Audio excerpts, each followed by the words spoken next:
نہج البلاغہ حکمت 457 میں جناب امیل علیہ السلام فرماتے ہیں 2 بھوکے کبھی سیر نہیں ہوتے، ایک علم کا بھوکا اور ایک دنیا کا بھوکا۔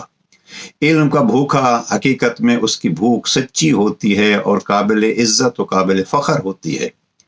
بعض بزرگ علماء جب بھوک کے باوجود بھی علم کا کوئی نقطہ حل کرتے تھے تو کہتے تھے کہاں ہے وہ حکمران اور کہاں ہے وہ بادشاہ، ان کو یہ لذت کہاں حاصل ہو سکتی ہے جیسے علم کی یہ نقطے حاصل کر کے ہمیں حاصل ہوئی ہے۔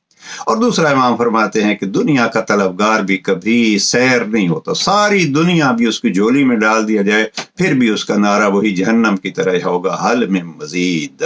لہذا کوشش یہ کرنی چاہیے کہ علم کی بھوک، علم کی پیاس، علم کی طلب انسان کے پاس ہونی چاہیے، اور اس علم کا ایک سرچشمہ کلام علی نہج البلاغہ ہے، اور نہج البلاغہ نے جس کو سرچشمہ علم قرار دیا ہے وہ قرآن مجید، تو اس کی طرف توجہ کرنی چاہیے۔ نہج البلاغہ حکمت 457۔